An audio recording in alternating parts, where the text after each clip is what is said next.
Dalam debat calon presiden, Pak Prabowo menyatakan apa yang dilakukan sekitar 1998 merupakan bagian dari tugasnya untuk membela negara.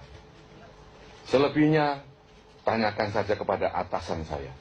Ya. Sebagai Panglima ABRI saat itu, Bapak adalah atasan dari Pak Prabowo. Terus terang masyarakat menunggu penjelasan dari Bapak. Nah, ini banyak yang bertanya kepada saya. Saya nggak ikut perdebatan, tapi ikut terlibat nama saya di sana. Dan harus menjawab. Ya, kalau tidak saya jawab, ada sesuatu yang hilang dari perdebatan itu. Maka di sini saya memberikan penjelasan secara normatif begini. Ya.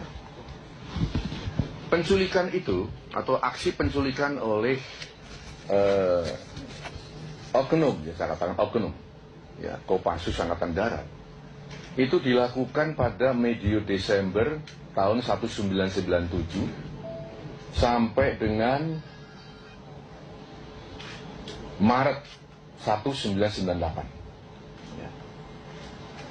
Pada saat penculikan berlangsung, Panglima ABRI-nya waktu itu masih Jenderal Purnawirawan almarhum sekarang Faisal Tanjung. Nah, pada saat bulan Maret, 7 Maret tepatnya ya, pada saat kasus itu harus dibongkar, terungkap, diusut, saya kebetulan sudah mengganti sebagai Panglima ABRI. Ya. Dengan demikian, waktu kasus itu terjadi, Panglimanya masih yang lama, waktu pengusutan, Panglimanya yang baru, saya. Saudara sekalian, saya koordinasi dengan Pak Faisal Tanjung waktu itu. Saya tanyakan kepada beliau, Pak, apakah Bapak pernah memerintahkan untuk menculik? Apakah Bapak pernah memerintahkan untuk melakukan aksi-aksi represif? Beliau mengatakan tidak. Tidak pernah saya. Betul-betul tidak pernah.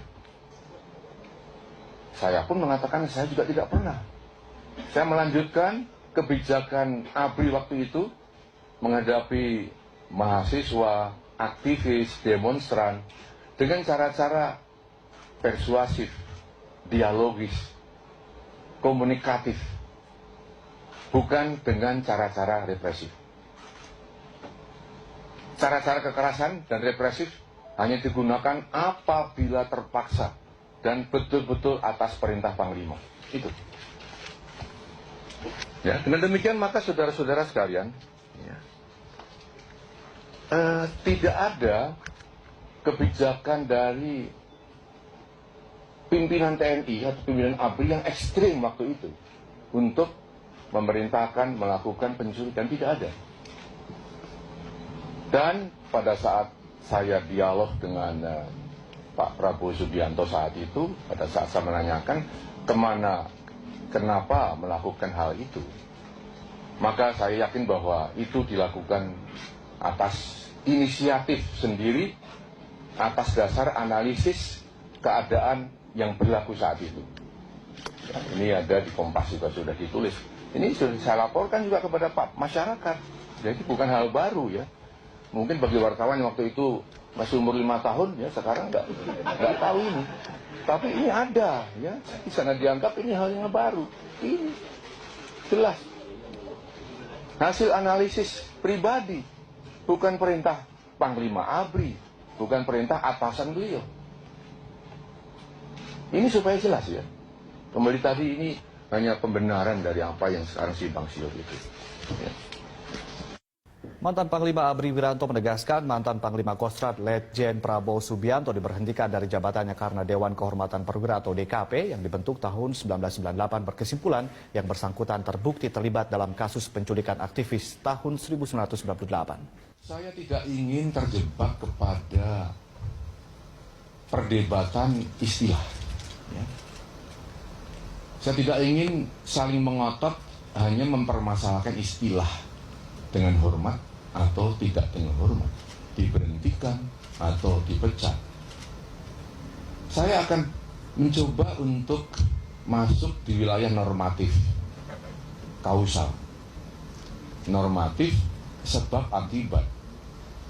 Seorang prajurit, seorang militer berhenti dari dinas keprajuritan, pasti ada sebabnya. Ya.